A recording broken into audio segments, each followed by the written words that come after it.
Alright guys, welcome back. This is PG here, and we're going to show you how to get some armor sets in Dark Souls 2. Of course, we're going to want to acquire armor sets that aren't very easy to get, mainly because we don't want to look like everyone else that plays the game, right? Alright, so today on the menu, we have the Havel's armor set to include his shield, and the Llewellyn set. It's spelled Llewellyn. I just kind of call it the Leviathan set because I like that better. But anyway, here we are down in the gulch, and we have to unlock a door later on. That door actually is only for the path of the pilgrim, so it's not really important to what we're doing. But the key we're about to get actually is very helpful to unlock that. I don't remember what's on that body. I want to say it's some Titanite. Anyway, this is where we want to be. We want to jump down here, and we're going to have to get into a fight with some giants.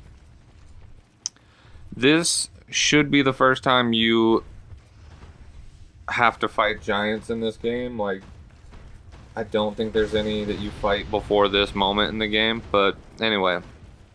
They're really durable, high damage, high health enemy, but they're susceptible to just about every kind of attack, I believe.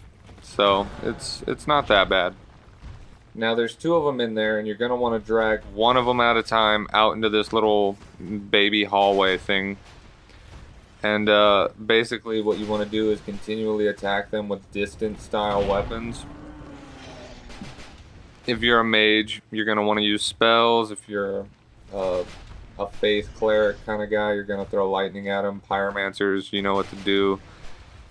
Basically, you don't want to get near them because they will fuck you every chance they get.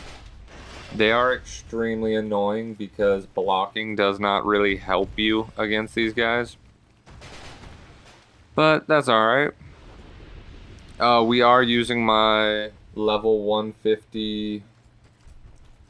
Oh, what is he? He's basically a balanced pyromancer build, I guess you could call it.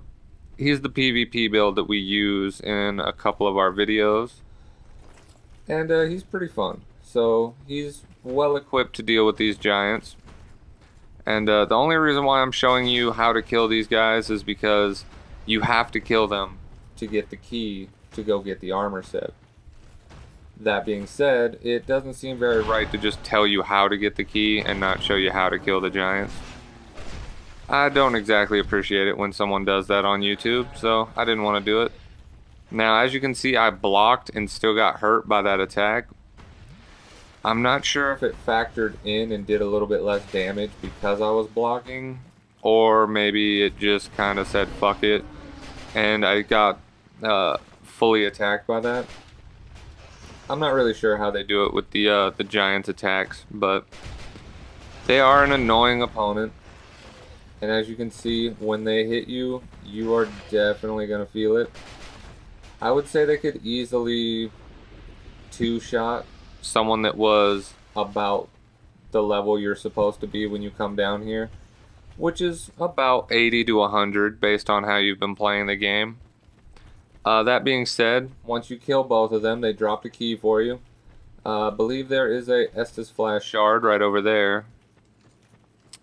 And over here is going to be our way out. Now keep in mind that I did not break a whole lot of those statues that shoot poison at us before coming down here. So we're going to have to do some fancy footwork to get away from all these poison statues and get back to our bonfire. But as always, I wanted to show you how to get out after you get the key. And I don't want you guys to have to waste your homeward bones and things like that. So we're doing pretty good. We've dodged about 8 of those shots already. And now we're back at the bonfire. Never got hit by any of the poison. So we're going to go ahead and we're going to warp to the upper gutter. Which is, it's not a horrible place. Alright, so here we are, upper gutter. Ready to do our little scavenger hunt. From the bonfire, you just want to come up here. I would suggest you knock this platform off before doing your jump, just so that you know that you can't go that way. Other than that, the jump is actually, it looks a lot farther than it is. You'll see right here when I jump, I make it almost halfway into the platform. So you really don't have to worry about missing. The platform is huge, and you make it halfway into the platform with a jump. That being said, I really don't suggest jumping with all of your armor on if you're a tank style build.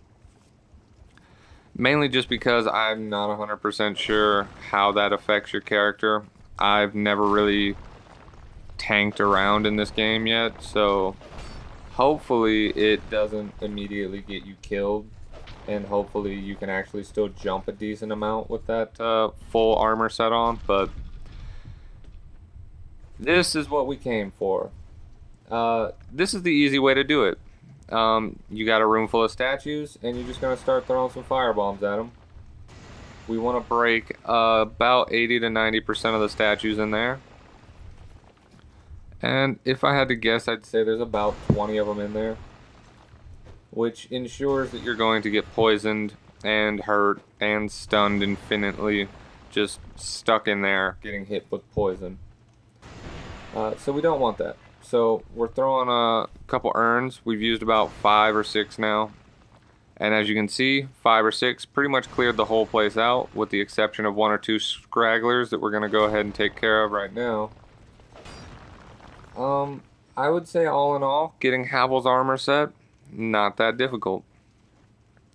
Now I'm going to show it to you guys real quick, and then we're going to go ahead and switch over to our next armor set. So, just for a quick little show, I'll just show it to you guys right here instead of warping or doing anything silly like that.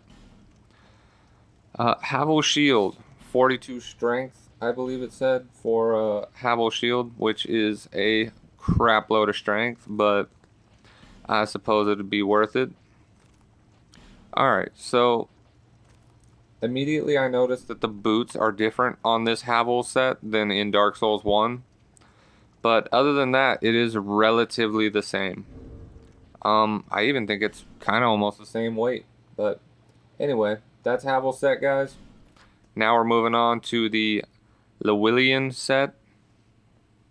Now you're going to want to be in Lake Castle at the 3rd bonfire, right before you go into King's Passage, because King's Passage is where we want to be for our next armor set. Now, we all know and hate these goddamn stone statues here in King's Passage. And basically the best way to deal with them, most people will tell you the best way to deal with them at all, is to attack them while they're still made of stone, like before they become animated and come to life. Because as you can see, one little stab takes them out. Now my suggestion to you, if you are trying to get the armor set, because they drop it. They drop an armor set, a weapon, and a shield. My suggestion to you would be, do not attack them while they're still in stone form, because they have a lot less likely option of dropping armor when they are in their statue form. So we are going to go ahead and make sure neither of those two dropped anything, and they didn't. Now, like I told you guys, they dropped their full armor set, but they do not have a headpiece for their armor set, which means that cool kind of weird horse head thing that they got going on with the glowing eyes, that's all them. That's not a mask. So that being said, they're obviously a little bit cooler than us. I really would have loved to have that mask, even if it is kind of like technically their face, but oh well. There's a couple different things in the game that I wish you could have or do that you can't. So that's what you're going to do. You're going to run through here, you're going to kill those guys, clear out the whole level. Well, area I should say, this isn't the full level. And go ahead and go back to your bonfire. Reset all your enemies and go right back in and fight them. I'm not going to waste your guys' time with all that. We're just going to jump right in, and I'm going to show you guys the armor set. And that's the magic of editing, so let's go ahead, show you guys the armor set. Here it is. It didn't take that long to get. That is the twin blade and the shield that I was telling you that they drop. As you can see, they have a nice matte black finished kind of leather armor, along with a nice shield. The shield looks really good, but it isn't very balanced. It doesn't really offer the defense I look for in a shield. Here's the one-handed attack pattern. Two-handed attack pattern is pretty standard. All in all, I think it's actually a really nice weapon, even though it's not as strong as it could be. But people really do love using those damn twin blades, even though they don't do much damage. But yeah, Llewellyn armor, pretty nice. I like it. I more of like it for its looks. What's weird to me is that the weapon and the shield both upgrade with normal Titanite, and the armor itself upgrades with twinkling. But yeah, it's alright.